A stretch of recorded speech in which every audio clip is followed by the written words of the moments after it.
The early 90s weren't the rosy times white middle-class nerds from wealthy families pretend they were. The fall of the Soviet Union may have seemed like a victory in retrospect.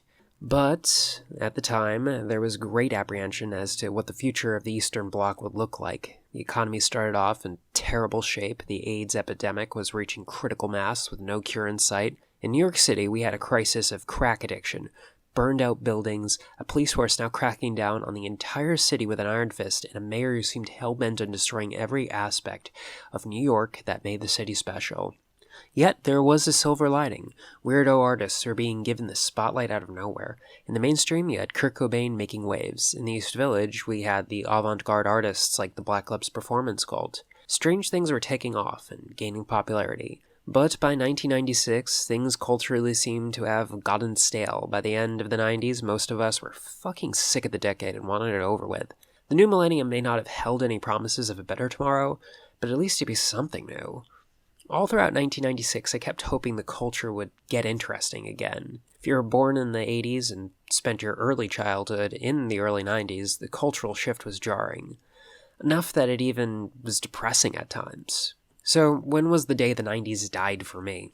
Well, I can tell you the exact date. January 22nd, 1995. 2 years earlier, the Power Rangers had took the nation by storm. The Power Rangers could only have ever found success in the early 90s. It was that sweet spot. Before culture became too cynical, but after the Reagan years of squeaky clean family values. So for 2 years, me and my friends adored the Power Rangers. Soon, a Power Rangers movie would be in the works. But before that movie, there would be a live touring play. Mighty Morphing Power Rangers Live. On a wintry January, when snow still fell in New York City, me and my friends entered Radio City Music Hall for the time of our lives. There's no need to recount the plot of the play. All Power Rangers media have a single plot. The team do karate at the bad guy. Rubber suits fall over. Good guy wins. What made children's plays special was never the plot, but audience participation. The actors call upon the audience to cheer them on, and with the vigor of 100 or so kids screaming atonally, victory would be achieved. As we entered the theater, the ushers gave us a souvenir. It was a card printed on a reflective, almost holographic prison background, the kind that were dominating stickers for the decade. This card, upon one glance, broke a part of my childhood. We sat at our seats. The theater is filled. The MC gets us psyched. Curtains. Our heroes take the stage, the Rainbow Warriors of Justice. Totally radical, awesome dudes who will tell the forces of evil to get bent, man. The play unfolds. Now for the finale. Tonight's battle against Lord Zed. The Rangers fought brilliantly. They danced across the stage, but alas, a gigantic prop Lord Zed appears. He looms 2 stories tall over our heroes. Now was the time for the audience to intervene. Now was the time for the power of 100+ children to make their shrill voices heard and help save the day. The MC tells us to raise our holographic paper to face Lord Zed. And with our corporate logos united in a sheen of neon glitter, we defeat Lord Zed with the fucking power of 7-Up. Part of me died that night. All those cynical gags and jabs at crass commercialism finally made sense to me. I finally got why Gen X was so damn cynical.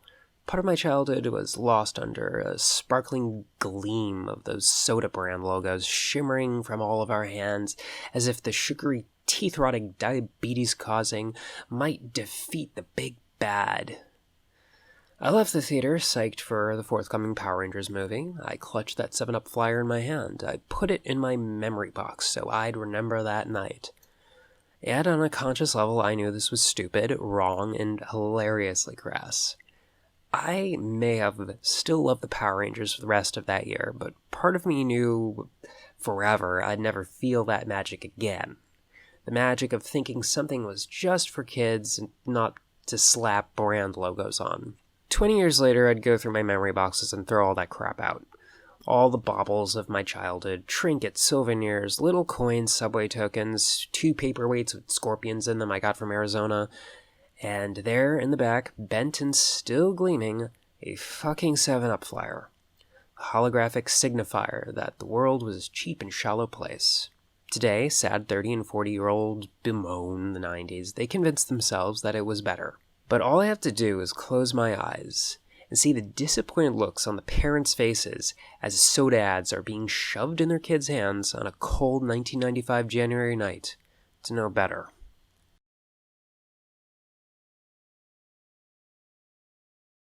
I feel used. I feel abused.